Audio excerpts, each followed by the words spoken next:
For the best medical and paramedical lectures, subscribe to our channel and press the bell icon to stay connected with us. Hey guys, in this lecture we will talk about respiratory failure, but first of all, please subscribe this channel. Respiratory failure is not a single disease entity but instead a combination of pathologic derangement that can arise from a variety of etiologic insults.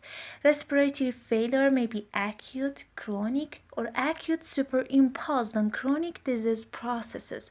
Respiratory failure is associated with hypoxia, ventilation to perfusion mismatch, and low compliance. Recognition of respiratory failure. PaO2 is less than 50 mm mercury. Its partial pressure of oxygen in arterial blood, and it's dependent on alveolar oxygen, which is influenced by the FiO2. As you know, it's obtained from ABG.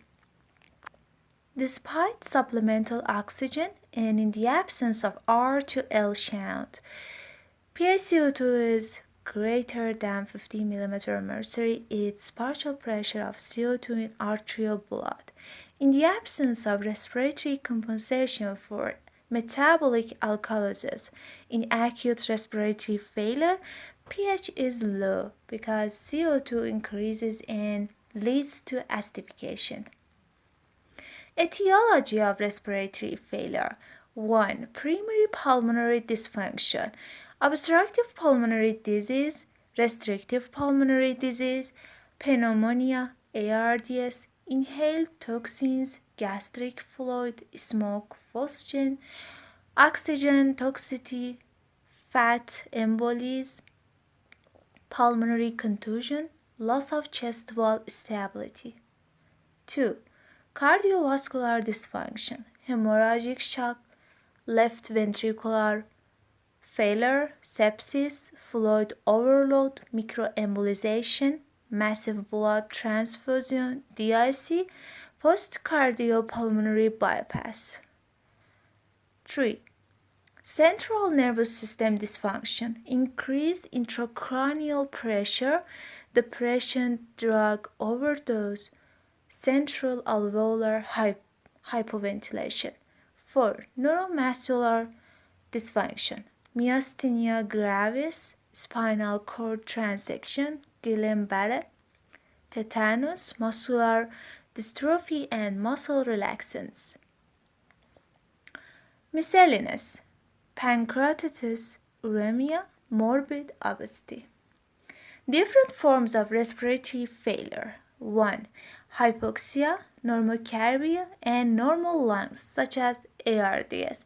Let's talk about it. It's a progressive disorder which is occurring in capillary membrane.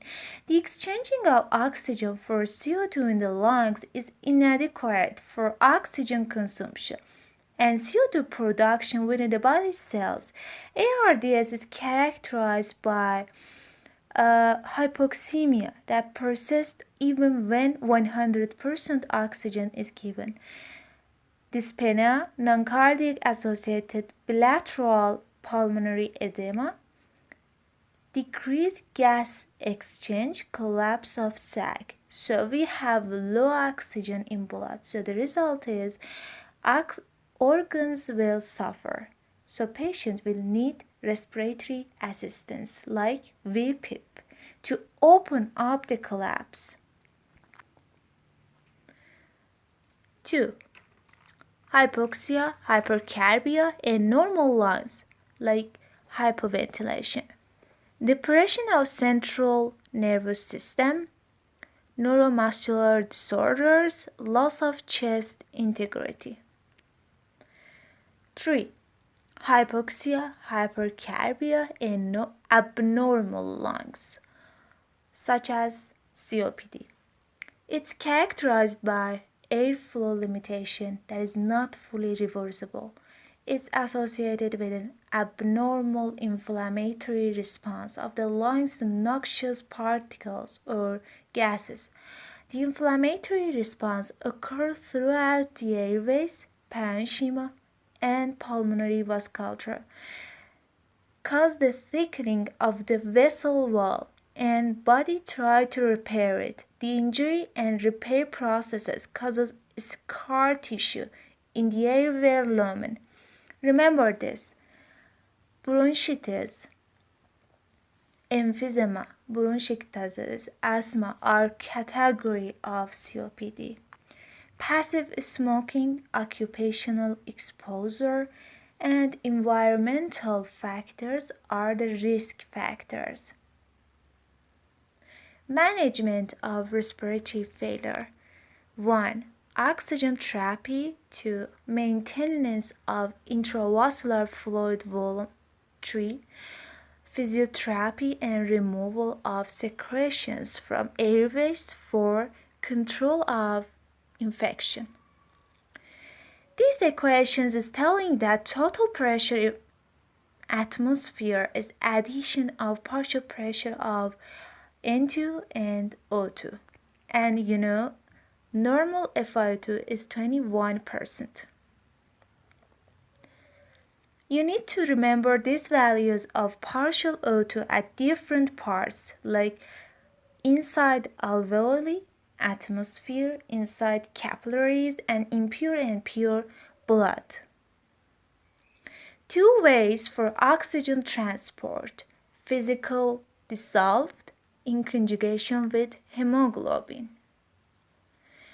Oxygen dissociation curve or oxyhemoglobin dissociation is a curve that plots the proportion of hemoglobin in its saturated form, O2 laden, on the vertical axis against the prevailing oxygen tension on the horizontal axis. This curve is an important tool for understanding how our blood carries and releases oxygen.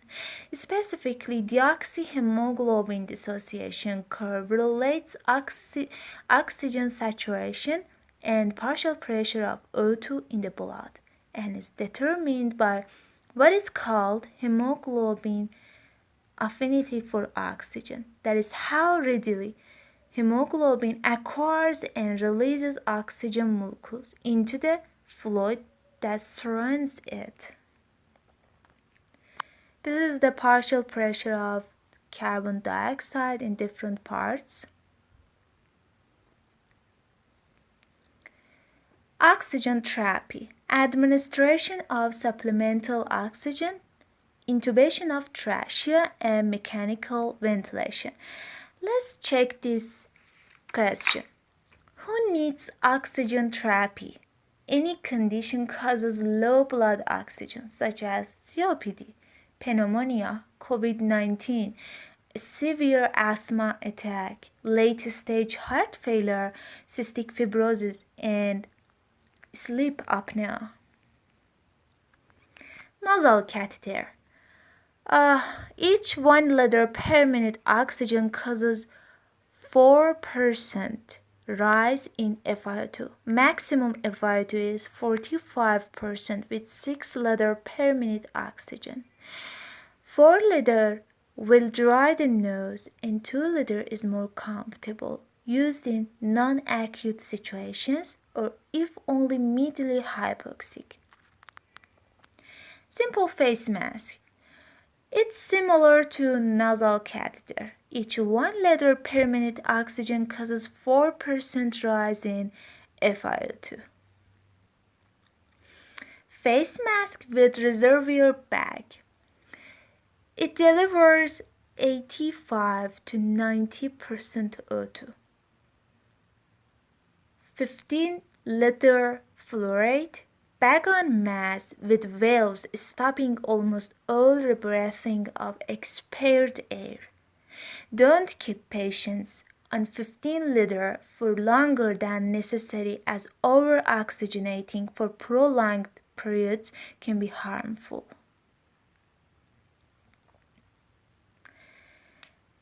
And the last one is Venturi mask.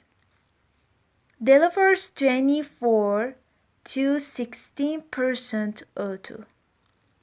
Different colors deliver different rates. For example, blue deliver 24% O2, white 28% O2, yellow 35% O2, red 40% O2, and green 60% O2. Venture masks are often used in COPD, where it's important not to over-oxygenate the patient. Thanks. Do like, leave a comment, and share with your friends.